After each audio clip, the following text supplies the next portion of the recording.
Hope you're doing well. Hold on, I just gotta plug in a password. I didn't have my notes drawn up right when I started, as I normally do, but we're good because we made good notes today. So you're lucky you found your way here. We got all the answers today. Right? Brian with a good morning. Let's do Bitcoin. We're doing Bitcoin today. We're going to do big time Bitcoin. We're going to do some big time Bitcoin. Boo Bodacious, good morning, Bitcoin people. That's what I said. Where do I sats? Bon matin à tous. Good morning to everyone. South Dakota today. Thanks a lot, Bitcoin Graffiti. That's a pretty random state, but it's good. I like the game. Ohio to you as well. And we've got Boo Boo asking a follow-up question. How do I watch or participate in Satoshi Wedding Murders? Well, if you go to YouTube or Twitter, I think you'll see chapter 1, which I created as an audio book, like an audio graphic novel type of thing. And you're going to see more. There's going to be more of those coming out. And in the next, let's say, month and a bit, I'll start producing some of the EPUBs through Amazon. And from that, you should be able to get a royalty. A way to share in the upside of the book overall. So there you go. We've got a royalty scheme that we've come up with that we think is good. And you can earn some Bitcoin. So that's what we're going for. So there you go. Now, as you know, I checked this morning and the sun came up. So we're good. And Bitcoin's running. So we're good. But nothing else to do except for us to talk about what's new. Have a coffee, right? That's all we got going on. It is a Bitcoin scheme. It is a Bitcoin royalty scheme. Basically, Satillionaire, excited for the book? Great. I couldn't be happier, guys. Yeah, it's basically the royalties for intellectual property are a complete scam, like a total scam. So the purest form of royalty contract which exists, which is how royalty contracts ought to exist, can be found in oil and gas. So imagine I had a big piece of land and I couldn't get the oil out, right? So I have a big piece of land, got some oil in it, can't get it out. So what you do is you take some investment, right? They get the oil out, and then you pay them some money because you get it all, and you pay them a royalty, right? Amazing. In intellectual property, it's completely backwards. If you wrote the thing, what you end up doing is more or less selling the rights to the publisher, and the publisher pays you a royalty like you're just some idiot, even if you created it, right? So what we're going to do is mimic the oil and gas one. So all that happens is early fans, right? Folks who are joining us every morning in the chat and know about this and have early access to the book. All that's going to happen is when you buy the book on Amazon, you can actually send QR codes and things as attachments in emails on Amazon. So you buy the book on Amazon. I'll give you, if you buy the book on Amazon, so say it's $10 for the book, right? 10 US dollars. You'll get the equivalent back as a QR code sent to you in an email. Now, what happens is all the books I sell in the future and any other revenue that Satoshi Wedding Murders makes in the future, I'll put half of the revenue, right? Not the profit, half of the revenue. There's a few limitations to that, but I mean absolute revenue. So on Amazon, they'll take 30% of total revenue of a book sale, right? So that's fine. They get their 30%. I'll keep 20 for myself of the revenue, and I'll share the other 50 with people who buy the book early. That's it, right? Now, the 20% is much better than an artist or writer would get in a normal publishing contract. They're going to get 10, 5 or 10. So I'm doubling it, so I get twice as much. Amazon does the legwork to get the book going, and all of you get half the money forever, in perpetuity, forever. So I'll put the probably going to do it as a BRC. So I would put the profits. So there is a trust element here in a sense, right? I have to put and accurately report the revenue for the book, but I'll have no problem sharing my Amazon sales page and all that kind of stuff. So you'll see what we're selling. You'll have a pretty good idea, and then I'll put 50% into the pool, and you can take it out when you want. But once you trade it, it's over, right? You lose. I'm sort of buying it back, right? I'm sort of buying back the royalty ownership of the story, but you can keep it as long as you want, right? The more money that goes in, the more you can take out eventually. So really what I'm trying to do is get you all involved in helping me sell the book, right? Because you got upside. So there you go. I think it will be the first Bitcoin. I mean, maybe, but what I've seen from other folks who have done a lot of Bitcoin novels is they focus so much on Bitcoin. And in my case, Bitcoin is baked into the MacGuffin, let's say, right? Like it's what everyone's after. It's what motivates everyone in the story. So I don't know if anyone's quite done it that way. So I don't have to speak about Bitcoin every 2 minutes, right? Like it's just in the air in the story. So there you go. We'll see what's up, right? We'll see what's up. But you're not here to hear all about the book plans and royalties, although it's cool, right? We're going to do great, I think. You're here, I think, for some Moscow time and for the fakest news we can find. And boy, oh boy, you're lucky because we found some awesome ones today. So first up, London, all kinds of stuff going on there. Sadiq Khan, who is the mayor of London, is got some advice for people from London, and he's had his staff promote this stuff, and this is what it is. Don't say men and women. Sadiq Khan's staff urged to avoid using gender-specific phrases, and they even have a nice list here. So City Hall's banned ladies and gentlemen, right? No good, no good. It doesn't. It excludes. Say something that doesn't exclude non-binary people. So I guess that excludes non-binary people. So ladies and gentlemen, out.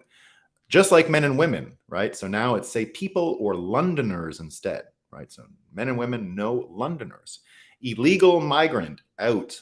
Call them undocumented or with insecure immigration status. You got that? Insecure immigration status. Undocumented illegal migrant, no. Now, this is in the same genre of ladies and gentlemen, men and women, but they had to reiterate male and female also out, right? It's dated medical terms, they say. Call them girls, women. Oh, hold on. Wait a second here. We got a problem at City Hall. So male and female are okay. Ladies and gentlemen, no, sorry. Male and female not okay because they're outdated medical terms. Men and women should be replaced with people and Londoners. Ladies and gentlemen, out. But here, when it says male and female in Sadiq Khan's advice, he's got to look at this again. It makes no sense. So no medical terms, but you should call male and female instead girls and women, boys. Oh, I get it. No, I don't get it. Anyway, you try and get it. I don't understand what's happening. He actually says dated medical terms, call them girls/women, boys/men. But you can't say men. I get it. I get it. You can't say men and women. You can say men and you can say women, but you can't say men and women because I guess there's reasons. We don't know. You can't say them. Non-English speakers also out. This positions them as flawed or defective. Call them Londoners with English language needs. All right. I have many Japanese language needs. Right? Do you speak Japanese, Nolan? I have many Japanese language needs. All right. And this is the best one, though. This is new to you. You haven't heard about this, but I'm going with this, right? I hear all this talking here, saying he's got 5x kids. Kids. You said kids. You didn't get it. You didn't get the memo. Sadiq Khan says, stop it. No using the word kids. This is banned. It's patronizing. Use young Londoners. So sorry, Beardy Day and whoever else is bragging about their 5 kids, you bigot. 5 wherever you're fromers. 5 wherever you're fromers.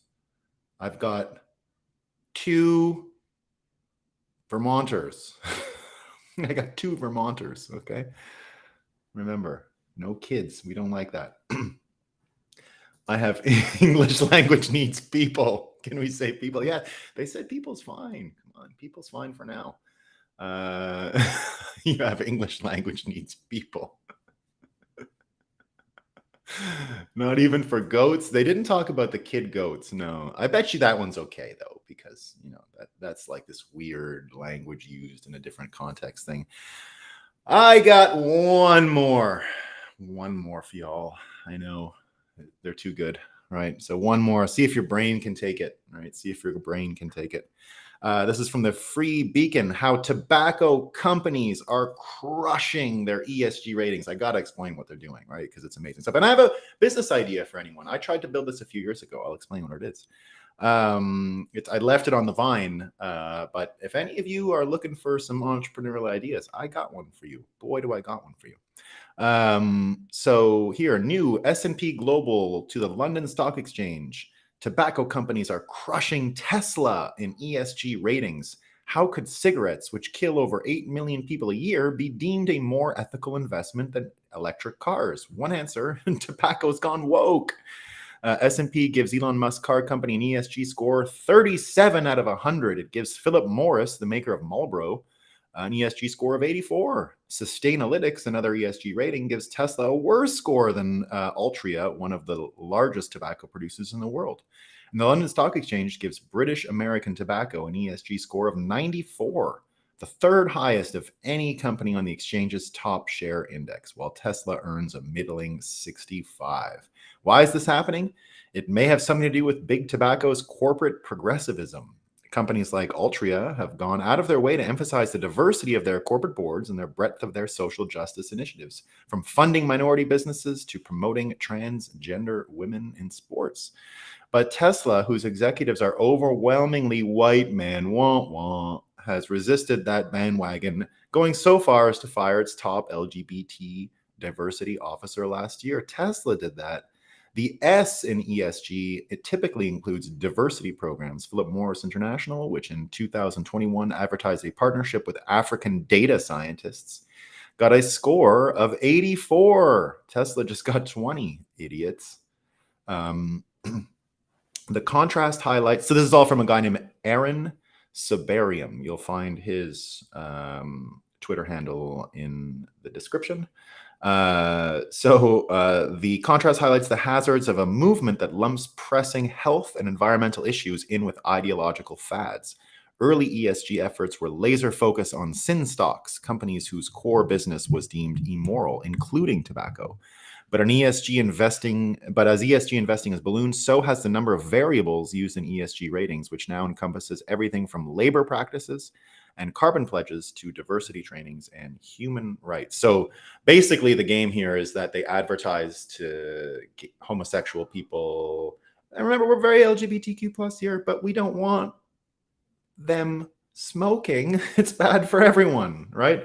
But you get points if you advertise to them. So if you don't ignore, which we don't want people being ignored, right? But that's what it did, right? So there you go. That's what we got. So we've got tobacco good, according to the ESG folks. So invest in some tobacco companies. So, here's the idea before we continue. It's a great idea. So one of the things I loved about living in South Korea, so I lived in South Korea for a couple of years, pre-Bitcoin, and even I didn't live there post-Bitcoin, but I've traveled there many times. I helped set up CoinDesk Korea. So I started taking regular trips to Korea again in the years preceding COVID. And so one of the things I love doing when I'm there is above parking lots and above all kinds of things, they put in batting cages or golf driving ranges. The batting, I don't care for golf at all, but I love baseball. And it was so fun. So you walk up this sort of platform, and then there's a bunch of ball guns that shoot at you. They got bats everywhere. And there's a net around it, so you can't hit it, out of the net. But it's still, you get to see a bit of the trajectory of the hit and all that. And it maybe costs, I don't know, $1 for 20 pitches or something like that. And they got a vending machine where you can get some drinks. But here's where it comes for smokes. This is why I think it's a good idea. So in a lot of countries, the tobacco companies are banned from marketing directly, right? They can't say, smoke a cigarette, Joe Camel, really bad, kids, da da da da. But what you also find is that with all the smoking bans in restaurants, around corners, outside of doors, especially in Canada, this is where I had the idea. It's really hard to find a spot to have a smoke. I don't smoke cigarettes, right? So I'm not even looking to smoke cigarettes or anything like that. I'm not even looking for a place to smoke. It's just a business idea. But here it is. So because they can't advertise, because they can't say our product is this, our product is that, my idea is you give folks in downtown cores a place to smoke and exercise at the same time. So the exercise kind of offsets the smoking. So you build all these batting cages everywhere. You sell them coffees, drinks, smokes. You sell the smokes at the thing, right? And it's covered, like where you're batting from, it's covered. And there's like, sort of a place to enter each of the batting cages, like a little, a platform and a walkway, let's say, where the vending machines are, just like in Korea. And there you go. So it gets around their advertising ban. You have physical space in cities that's unused. You build them above parking lots, right? You just put the platform above the parking lot. So you're doubling up on space. Now, I know New York City doesn't have them and so it probably won't work there. But other cities that do have vacant lots, which is literally every city in America except for New York City, this will work. So if there's anyone who owns an urban-based parking lot looking for a new revenue source, put up a smoke and batting cage. Right there, you go. You're gonna make some money. All right. I thought the tobacco companies themselves should do it. So I tried to pitch a lot of the tobacco companies here to do it. And this is when I lived in South Korea and I just came home. So this was a scheme I had like 15 years ago. But it works. It would work. So there you go. If anyone knows anyone, if anyone would like to build one of these, the idea is yours. Build a batting cage above a parking lot and make money and let people smoke there, right? It's in open air. That's how you can smoke there. That's how you know. All right. That's one idea. So today we're going to be talking about, let's start with Tucker Carlson's third episode last night. So Tucker Carlson's, I just want to read some of these. Brian says, hold on. I pledged to use less carbon after I die. Does that increase my ESG score? It does, Justin. That's the trick. You just have to average your carbon footprint over double your life. Right. So all the time after I'm dead, that just counts. Right. So just use some math and science and it will go away. Then your carbon footprint will shrink in half. I think they want you to die first. Then they will increase your score. Just a guess. Smoking cages. That's exactly what I called it, man, Johnny. That is exactly what I called it. A smoking cage. And it's just something to do while you're having a smoke. Cost $1, hit some balls, get some exercise. You're gonna do better. I think it'll work. So there you go. Can we add smoking babes? Yeah, they used to have those. They used to have that. Got a question here. Can we add some smoking babes? Yeah, well, in Korea, that was kind of how it worked. All right, so Tucker Carlson, episode 3 dropped last night, and it was all about the Trump arraignment. Right? I think I said indictment a bunch of times yesterday on the episode. Pardon me for that. I actually do know my legal terms, right? I am trained as a lawyer, but I never practice, so sometimes I get things confused. But I said indictment a bunch. The indictment was last week. The arraignment was yesterday. And we're lucky. There was no fighting. So thankfully, people are learning, right? People are not falling for it.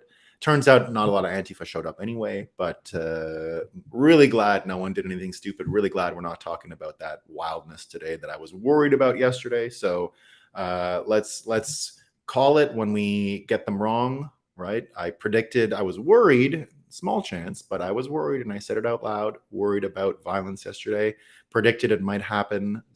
Prediction did not come true, right? We've always got to check our predictions. When we make them publicly, right? We got to come back and see. So that's good news. So Tucker had episode 3 last night. It was all about Trump and the arraignment, but not really. It went further back into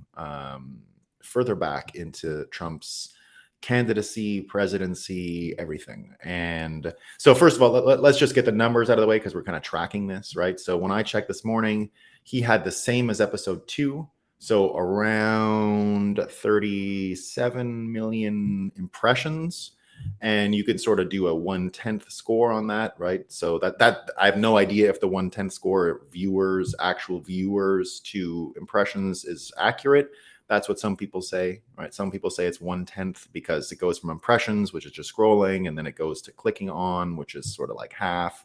And then of the half that click, maybe 20% of that half, so 10% in total, would be, sort of 3 to 4 million, which is more or less what he was getting in Fox, but a little higher, right? And so we said it would be a little higher, and that's where we're at. And we're not seeing the huge bleed. I was really worried for the model, let's say, right? The model of what he's doing, if it just precipitously went from the 80 million impressions to the 30 whatever million impressions, and then sunk even further. But it's nice to see the first one had the bump, which you expect, but number 2 and 3 look pretty similar. I think they're exactly the same, right? They're tracking exactly the same. So I bet we're near 40 million impressions as we're speaking this morning, because I only looked earlier. Justin says, would be nice if for Elon to post proper viewer numbers. Yeah, it would be. I mean, I don't want to be reading through the tea leaves for sure, but look, in the scheme of schemes, in the scheme of all the schemes, it's not that bad. But I agree. I would prefer a little transparency on this, because it is so important, right? I think Tucker is going to be successful, and that success would help breed a lot of encouragement for people. Because I remember even when I started this situation, people were like, this is pre-Elon running Twitter. People said, Twitter, I wouldn't, it's not a lot of growth on it. And I said, well, I'm not going to leave Twitter. I think it's going to come. Elon was still talking about buying it.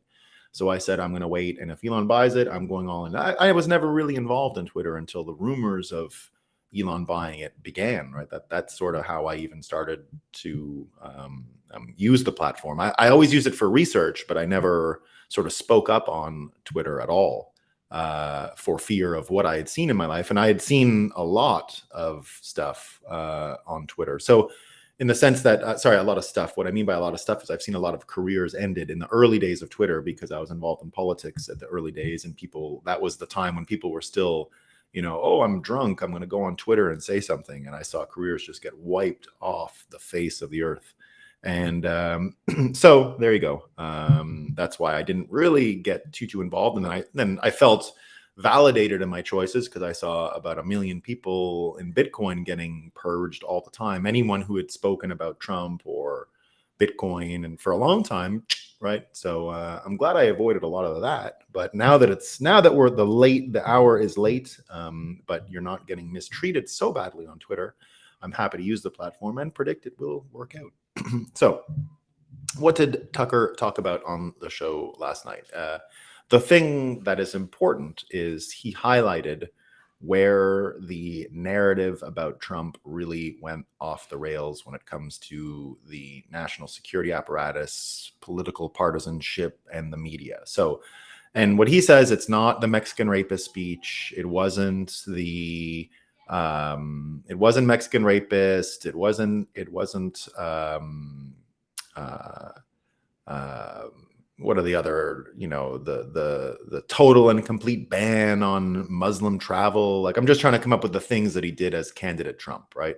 And what was it as candidate Trump that really triggered people?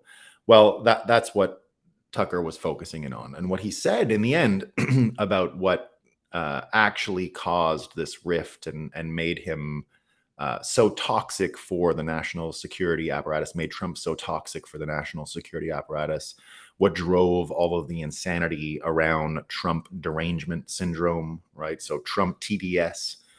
He was getting to the heart of where that came from. And what he said was, it was in the debates when he was candidate Trump and was pushing against all the other Republican candidates, and his point of view on Iraq came out. So it's this point of view on Iraq that Tucker Carlson says is the reason for which Trump made so many enemies, because he said something you're not allowed to say out loud, which is the following: there were no WMDs, there were never any WMDs, and they knew it and they lied, and we should never have been in Iraq. So that's a paraphrasement, but it was that clear, right? It was Trump they were trying to cut him off in some kind of a debate. And Tucker had the clip, and he's going on saying we should never have been there. They lied to you. They knew they didn't have the weapons of mass destruction. Who he's pointing to are people like Paul Ryan and George W. Bush and Hillary Clinton and Joe Biden. So it's where you start to perceive a bit of the uniparty, right? Now, I don't think there is an actual uniparty in America. Like, I don't think that all kind of like Kevin McCarthy and all these Republicans are actually colluding with Democrats to suppress the American population. However, if we pull the threads, and that's what we're going to do today, we're going to go back in time and we're going to have a look at where the uniparty came from and who some of the players are and all that.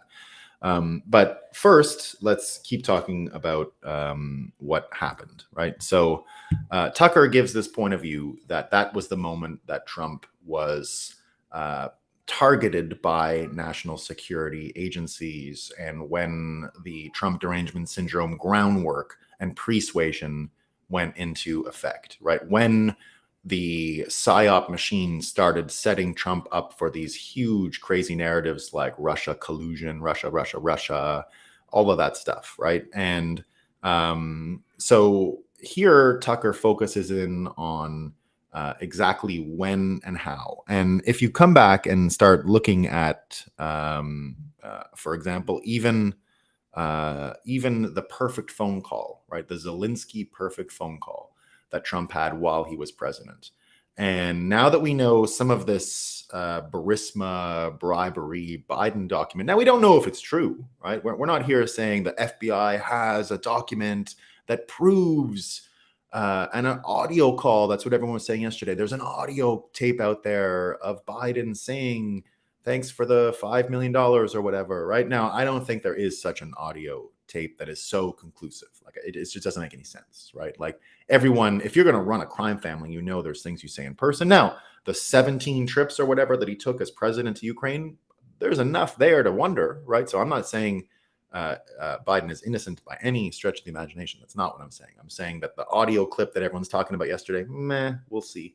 But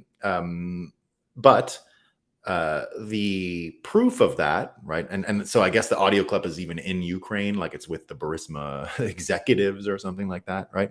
But here's what Dave Marcus, Blue Box Dave, not David Marcus, the lightning guy, David Marcus, the commentator. So what he says is, we now know that at the time Donald Trump was being impeached for asking an investigation of Burisma, the FBI had information from a credible source claiming Burisma bribed the Bidens. Think about that, right? So, and we've been thinking about that for a while, right? It sort of fits with Tucker's theory that it goes back to the WMD question. It goes back to that cat getting out of the bag. And indeed, there's sort of more context you can take. It fits. Let's just say that Tucker's description fits the narrative so well, like a puzzle piece going in, slotting into its position, that it makes other things make sense, right? And you can start to tell why this is so such a double standard, right? So here's Mike Benz talking about. Just put the two situations, Biden and Trump, and the amount of anger Trump has created and caused and provoked into context. He says, try to imagine the Trump DOJ arresting Joe Biden ahead of the 2020 election with 37 charges totaling 400 years, taking him out with his own Department of Justice, forcing Biden's own lawyers to testify against him, to hand over all attorney notes of client convos. Really imagine it, because indeed that's what's happened, right? So they've also breached Trump's client privilege with his lawyers, right? So a defense attorney says that the DOJ has abrogated Trump's attorney-client privilege using secret arguments the defense wasn't allowed to see or appeal, says Jack Smith. And it's getting into an extraordinarily dangerous precedent where the government will now try to charge you for asking a question, right? And you can even start to see the argument that some people are making that Trump is just going to up the ante and do this back when he's elected, which is what he said he's going to do, right? So, and that's how this stuff begins, right? That's how the whole thing goes to shit. It already is all gone to shit. It's not like we're trying to save it. Now, just look at that as well in the context of the Nordstream question. This is a Wall Street Journal article from yesterday. The CIA warned the Ukrainian government not to attack the Nord Stream gas pipelines last summer. And Mark Ames, exiled, put some context to that. He says, it's amazing how many revisions this actually Ukraine did it narrative has undergone ever since Hersh's bombshell in February forced NATO spy agencies to plant a counter narrative. It's like watching a slow wiki page edit, revised, and dripped across major NATO land media. Don't hear much from that Danish OSINT kid who tried building his career on debunking Hirsch and became a hero to all the hacks and belling cops who so badly don't want to believe Hirsch. Seems he screwed himself by trying to OSINT blame Russia when Langley's plan was blame Ukraine. So again, people just talking about the distortions, right? The distortions and what's going on. Now, put these distortions of the CIA into context, right? It goes back to WMDs. We're seeing it play across all of Trump's presidency because he brought up the thing you can't discuss, WMDs. Imagine a president is banned by the National Security agencies about talking about a huge subject that is sort of contemporary, right? And if you're running in 2016 and this was 2015, we had only gotten out of Iraq a few years earlier. And the war itself was barely 10 years old from the start. It started in 2003, right? So if Trump's talking about in 2005, that's just 12 years before, right? That's like us talking about the years leading up to Trump's candidacy anyway. It's sort of contemporary, right? And for Trump to have discussed it in 2015 with what we all know now and we all accept across the American population, right? Like, I don't think there's 5% of Americans who still believe that Saddam Hussein had WMDs on either side, right? Everyone knows that's been debunked. All he did was say, not only were there no WMDs, he said the thing you can't say, which was it was a lie to begin with. And the people who propagated the lie knew it was a lie, and they duped and coaxed the American public into funding a war. And for that, Trump has received almost all we can see in terms of how crazy they've gone.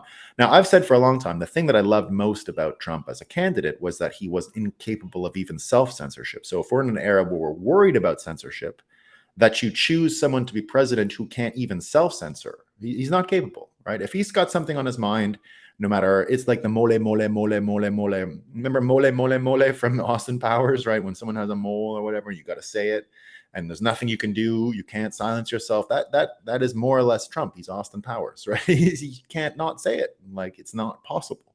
And there's a lot of benefit to having a guy like that. Like, I don't think he's really even capable of keeping a tasty secret, right? He's just not that kind of guy. Like, he can hype it up. You know, you can even imagine this thing where they say he, in the audio recording that he has around this Mar-a-Lago documents indictment, apparently they have an audio clip where he's saying, you see this thing, you know, this was classified or is classified, and you know what's in it. You can just imagine him sort of teasing someone with it, right? Do you think that Trump just gave it to someone and said, read that, and then nothing, and then you stayed quiet, and then the audio was sort of, and then he was sort of blabbing about other stuff while the guy was reading the document? Probably not, right? It's just like Trump to say, oh, you know what I got in here? Oh, that's how he is, right? Like, that's who he is. So that Trump was targeted for the way he was, and because he's incapable of self-censorship, that's how he got himself into the trouble that he's in. And the trouble that he's in actually is the beginning of a thread that, if we pull on it, changes America radically. And that's what we're starting to see. So if you couple with what we saw yesterday with this, what looks like a deep state hit on Trump and trying to remove him from the crowd, obviously backfiring again, right? We saw the mainstream media not even able to look at images when Trump went to his, I guess it was his birthday yesterday, and he went to a party, more or less, right after he was arraigned, and they sang him happy birthday, they hugged him.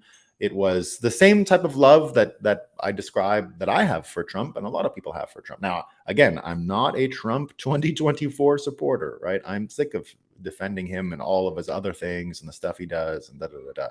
But you can't deny people love him. Like, you can't deny it, right? And I wouldn't deny it about myself. Now, you can love someone and say, I don't think they should be president again, right? And I love them, like, I love them. And I love that he can't censor himself, right? That is one of his more endearing qualities. But here's the thing. It is a lot more complicated the situation has become a lot more complicated than someone necessarily with Trump's skill set, right? Imagine the most amazing persuader of all time does have a limit to what he can do. And that limit is a little wider and a little larger. And I'll get to it in a second, because the vaccine thing, he got duped on, right? In the same way that this national security agency has targeted him for years and worked to undermine him for years, right? At the same time, he didn't see the signs of it manifesting itself around COVID. And now what we see, right, after Schellenberger, so yesterday, Michael Schellenberger, Matt Taibbi, a few folks have created a new article that puts greater light into the lab leak theory and actually starts showing who were the first victims, how did this thing get out of the lab, where did it come from, and all that kind of stuff. So the article is titled, "First People Sickened by COVID-19 Were Chinese Scientists at Wuhan Institute of Virology," says U.S. government sources.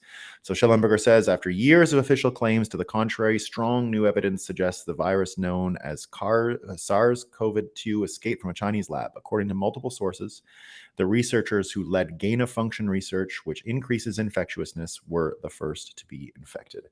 So he goes and breaks this all down, right, about who did what and when, and he gets into the banning that did indeed happen by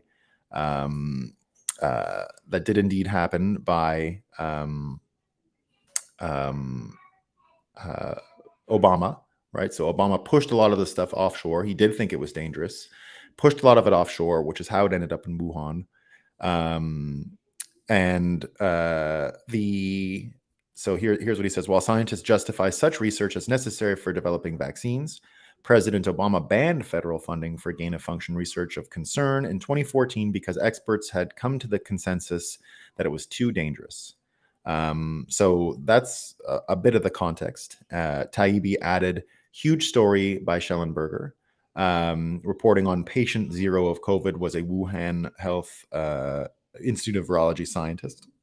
So now we're getting a better sense of that actually happening, right? And here's what the public story ends up saying about Fauci and these folks, right? It says that the public story should force a hard look at the cost of steering investigations away from the Wuhan Institute. Jamie Metzel, a former member of the World Health Organization Expert Advisory Committee on Human Genome Editing, put it in this way in Michael's story. Had U.S. government officials, including Dr. Fauci, stated from day one that a COVID-19 research-related origin was a very real possibility and made clear that we had little idea what viruses were being held at the Wuhan Institute of Virology, what work was being done there, and who was doing that work, our national and global conversations would have been dramatically different. The identity of COVID's patient zero is a big part of a puzzle that will likely take a while to fully assemble. But there's a reason for optimism at this time. Unlike other recent stories that have been ignored, like the Nordstream explosion, numerous mainstream news organizations either have individual reporters or whole teams assigned to the theme Michael hit first today. Sooner or later, this story is coming out. I.F. Stone famously said all governments lie, but it's beginning to look like the scale of this one would have shocked him. In any case, so then he goes on to congratulate them on this investigation and what it means.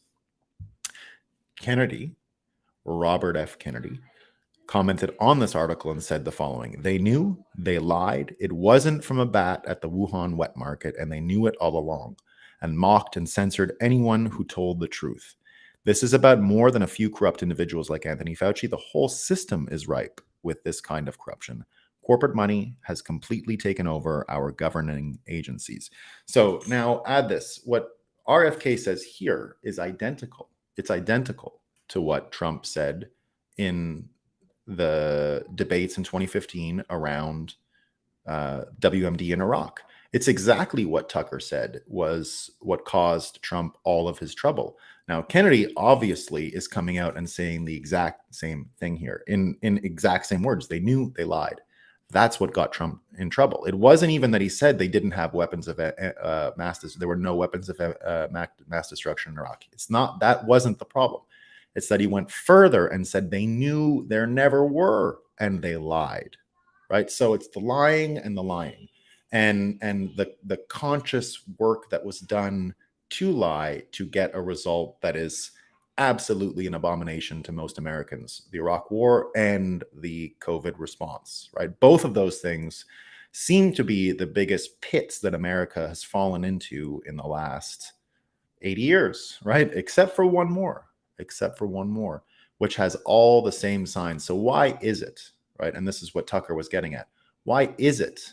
How did we get to the point where the president is banned from saying things that are off an official script in a certain number of subjects like WMDs in Iraq, right? Well, it looks like it goes back all the way to when the first president who was not powerful enough to overcome the CIA because he was working for them, which is LBJ, which goes right back to RFK's uncle, right? So if you go back to RFK's uncle, now we say a lot here, LBJ did the deed on JFK. I don't think so. He cleaned it up. And that's where you start to see the uniparty form, right? The uniparty forms out of the cleanup job. But it looks like he was along for the ride, right? He didn't have the power to do this. The people that had the power are the same ones who are framing narratives around Trump, around WMD, around COVID, and around RFK. Because we can predict now that RFK is going to get the exact same treatment that Trump got, right? He's saying the same things. He's saying they knew they lied. It's they knew they lied, right? They knew, period, they lied, period. Two sentences, two thoughts. They knew, period, they lied, period. That's all you need to know. Right? That's it. That's the whole story right there. They knew, they lied. That's the same story for WMD. That's the same story for COVID. And that relationship of control, of unlimited power, unfettered narrative construction, unfettered narrative projection goes back to when JFK was assassinated. Because why was he assassinated, right? We don't know all the details, but it looks like the CIA was not happy with the guy, right? He talked about splintering it into pieces and throwing it into the wind, scattering it into the wind, right? This is someone who knew about war. He was in world wars, right? He was in World War II.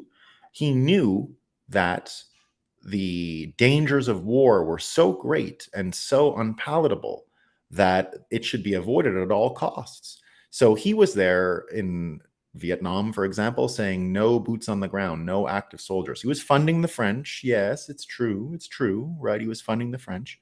But he didn't do that, right? He didn't go and put soldiers there. Who did put soldiers there? LBJ, right? LBJ opened up that war because LBJ probably did not have a full mandate because he was there for a cleanup job and was definitely subordinate to the people that he knew were capable of very heinous things, right? Very heinous things. So when you add that formula together, right, when the narrative was taken over, when presidents were banned from saying things, JFK is the first president to be banned from saying things. They had no power over Eisenhower. They had no power over FDR. They tried to have power over Truman, but he was too clever and made it out alive.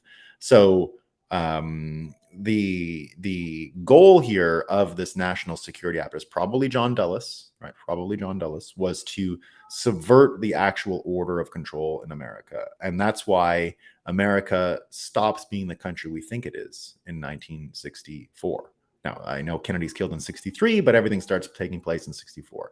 And that's where you start to get the story of Bitcoin, in a sense, because that's when bank secrecy comes. That's when the banks are deputized by national security agencies in order to help them do their job, right? That's where that starts.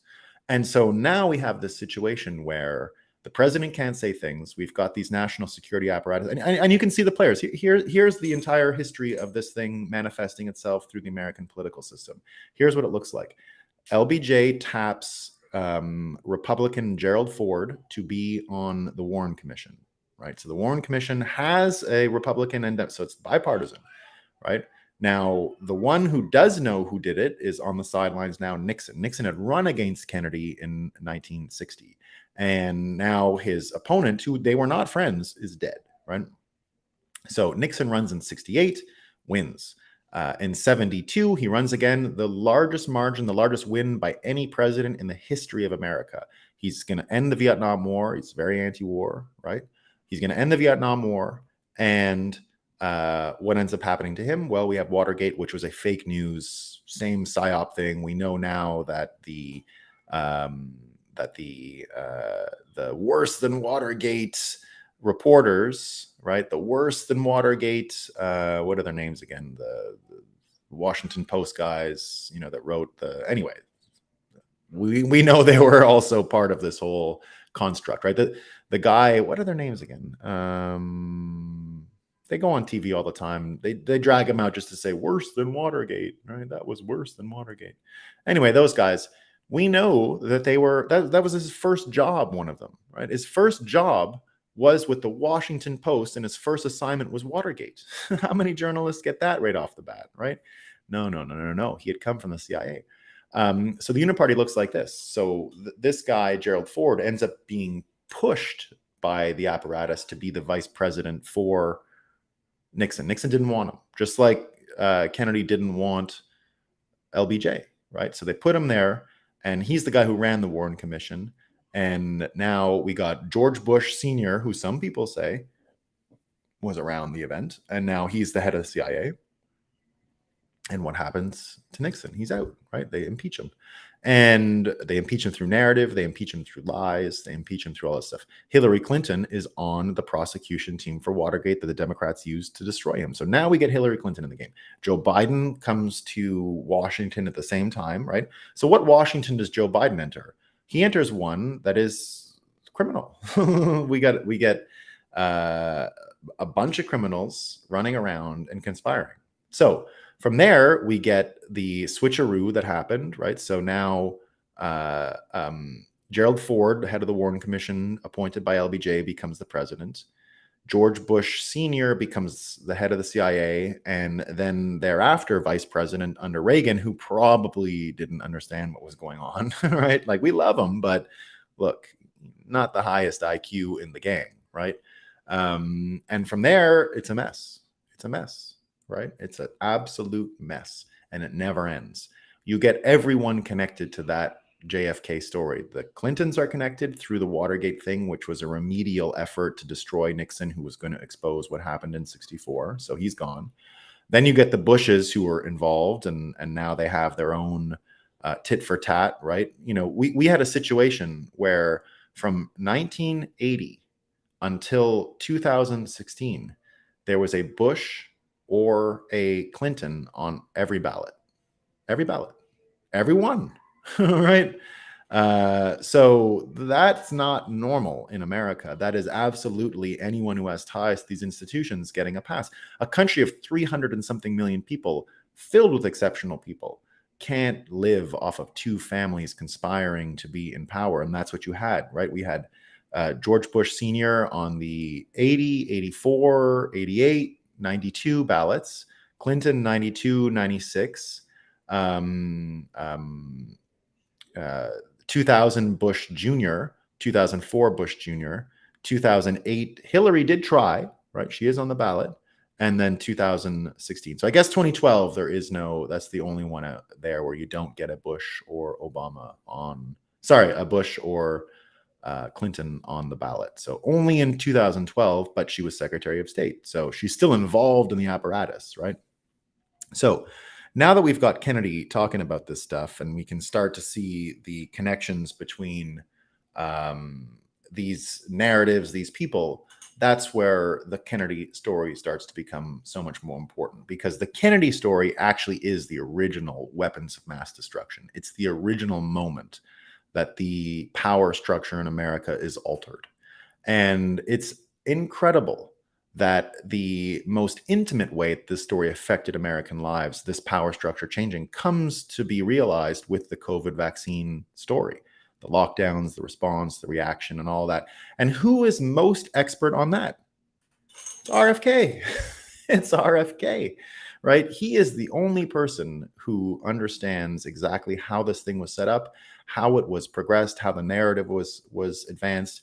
He's the one who even gave my own way of articulating it, that this thing was run by the national security agencies. It wasn't run by scientists and health people, in the same way that American leadership has been run by these folks, not actual leaders, right? So of all the people that understand this, of all the people that have insight into this, RFK is in a perfect position to understand the history of this abuse. Now, the reason I'm saying all this is because here's what I think. Here's a prediction, right? Biden ain't running. He's not. Remember, I said yesterday the biggest red flag we have is that he doesn't seem to be that stressed out about campaigning and running. There's only a few ways to explain that, right? And one of them is that he can just do a bait and switch at the last minute, right? So you can bring someone along like Gavin Newsom, who's starting to make national headlines, who's definitely positioning himself to fight other governors like DeSantis and is definitely getting into the headlines. He did Hannity the other day. And now he's very connected to the Biden family. I think he's related to Nancy Pelosi, of course, Gavin Newsom, right? And you know, even David Sachs yesterday commenting on Gavin Newsom's abilities said, do not underestimate this guy, right? Do not underestimate him. Very talented. Doesn't matter that he looks like the Joker, right? Doesn't matter that he looks like a villain. He's very talented. And you can see it. He comes from the Gettys family. So he comes from basically California aristocracy. That's how come he's related to Nancy Pelosi. So how easy would it be for the Biden administration and those folks to come up with a scenario where basically you keep Biden absorbing all of the anger, right? And all of the resentment. Oh, what a disaster. But in the last minute, he says, oh, I'm not going to be able to do this. I'm not going to be able to run. Then you get a guy who hasn't been punched, hasn't been hit in the face. He's fresh. It's like a sub, right? He's subbing in a perfect position and has not been tarred, feathered. He hasn't been beaten up by Trump a bunch, but everybody knows his name. So that's really all that matters. He's got a brand. People know who he is. And if they're not going to vote for Biden, they're definitely not voting for Trump. The people who have Trump derangement syndrome, who have been manipulated by national security agencies over time and mainstream media, those people are not going to vote for Trump no matter what, right? So you get some brand recognition, you get a recognizable name. And so it wouldn't just be RFK in a vacuum against Biden. It's going to be RFK versus Newsom, right? And Newsom is trouble for RFK in a sense, right? Because people know his name too, and this and that. But what does RFK have that's different? RFK can tell the truth. That is becoming more and more attractive because the truth is simple. It's not a smiling guy giving you this big long spiel, right? So he's got a real advantage, and that is that he can be blunt. He can say things like they lied, they knew, right? And this is someone who I don't think is doing this for personal gain. I think it does intimately touch him as a human being and goes back to when his uncle and his dad were killed by the same forces. And if you think of it in those terms, suddenly you can see that one person is going to be capable of altering our narratives as far back as they need to be altered, which is to JFK. And once you pull that thread, once you pull the WMD thread and the COVID vaccine thread, and you pull it like Tucker did yesterday, saying, and it fits, right? Everything about Trump and all the treatment fit with that narrative around WMDs. And one of the funniest things he said about it, well, anyway, it's not related, but it was in the same context when he was laughing at, it was also the laughing at McCain, right? I'd say that's part of the same scenario here where you know, he said, hero. Still one of his funniest lines.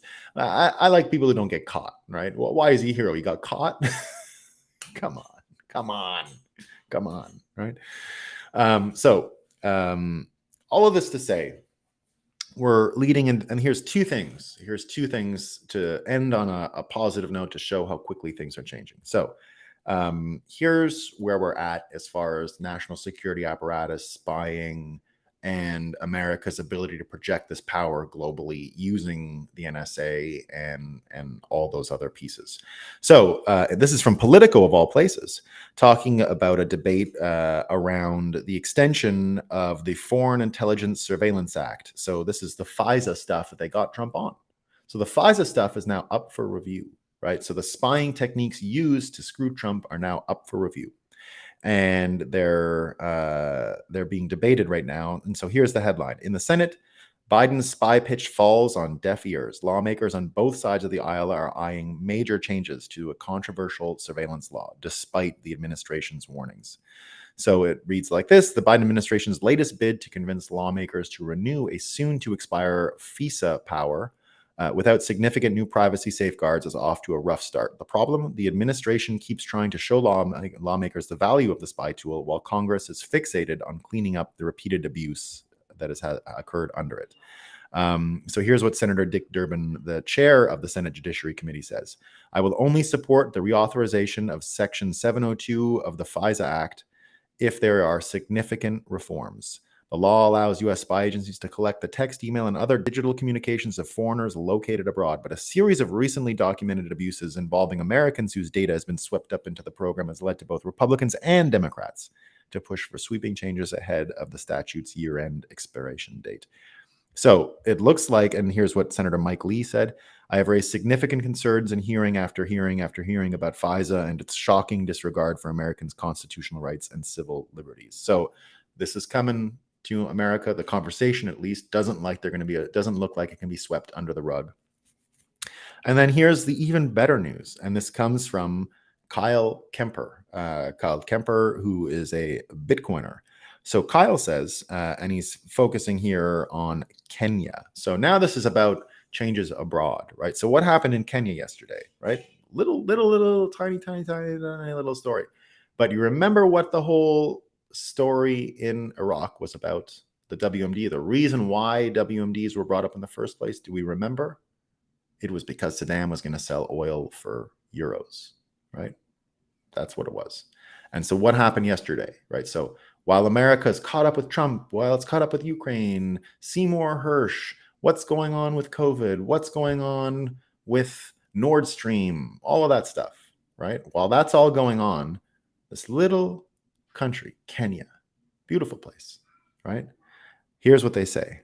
This is from Kyle Kemper. Wow. Kenya declaring independence from the US dollar. The action will trigger increased decentralization across the continent and financial sovereignty. So this is what he says. Kenya is championing a pan-African payment and settlement system, right? It's going to be done by a bank, one of their bank, Afrexim Bank. Never heard of it. And why, right? The guy asked why? Well, to buy things from Djibouti and other places and not pay in dollars. Why do we have to pay in dollars? What does cross-border trade in Africa have to do with dollars? Why do we have to go look for dollars? Why do we have to do that, right? He says we just want to be able to trade much more freely, and now they're going to be able to. Are we planting stories about WMDs in Kenya now? No, because the octopus has lost tentacles. Its reach has been retracted. We're not going to stop settlement of anything in other money now because we don't have the capacity anymore. We lost the capacity to do it. So there you go, guys. We're almost there. The first WMD was JFK and his brain, and from there the narrative stays consistent, and Trump exposed them. And there's no way we can unsee it anymore. They're going to have to kill everybody. They're going to have to, right? Too many people to brainwash at this point. So there you go. All right, let's see what some people say in the comments. Young Vermonters. Yeah, those are my young, can't say kids, I guess. My young Vermonters. Probably need to kill all the goats to stop global warming.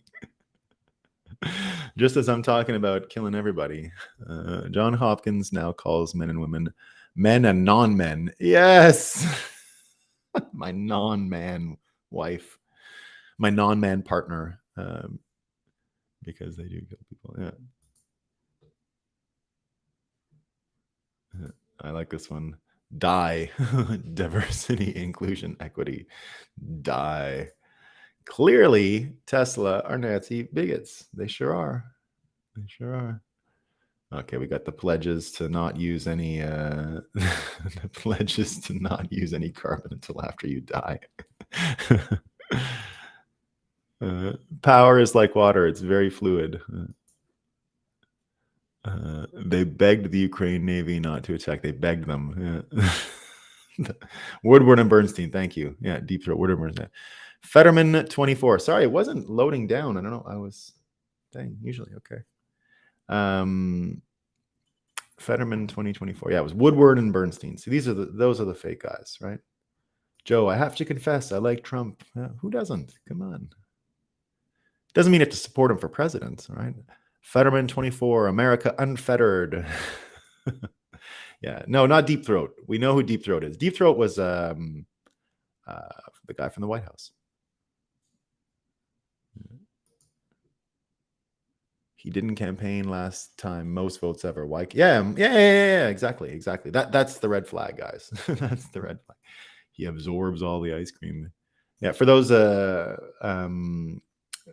who don't know, ice cream is actually medically prescribed for people with dementia. Right? It is actually, like, it takes that because it's the frustration and anger that people have when they have their sundowner moments, when they've got Down syndrome. Not dementia, when they got dementia, and it calms them down. It reminds them of good times. So that's what it's for, so they don't get angry and frustrated. Hopefully people are ready. Some won't, so they can go kill themselves. You know, they got the Canadian option. Hooked on Satoshi. Thanks, T-Dog yo. T-Dog yo. U.S. Uniparty makes the CCP. It sure does, doesn't it, Felipe? It sure does. I mean, this is when what I often said about, even TikTok, like I do worry about TikTok in America. I do, right? But here's the thing. I worried about it more at one time because of the efficacy of the tool. But when I saw the America's National Security Agency not really bother too much about it, it's simply because it's not as good as they are. They're not worried about the competition, right? So yeah, I think that's what it is. I think that US Uniparty is just so much more experienced and powerful.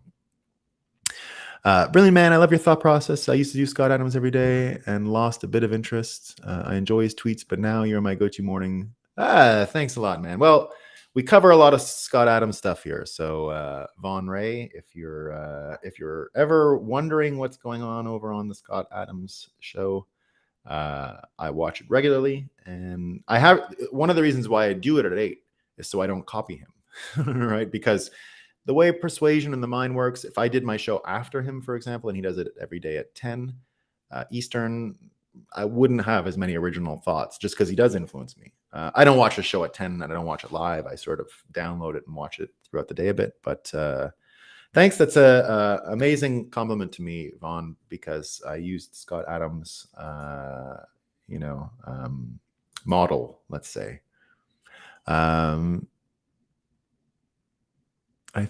I like that you're advocating for GKY rather than GFY. I don't know what that means.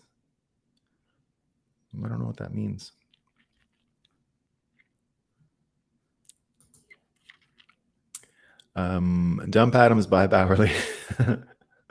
Well, look, Scott Adams is on our team too, though, so we don't want to. We don't got to be mean to him. He has enough people that hate him. He takes on other fights, right? And he still doesn't get Bitcoin. It's his. Where does Scott livecast? Same idea. He does the same thing, He still does the same thing.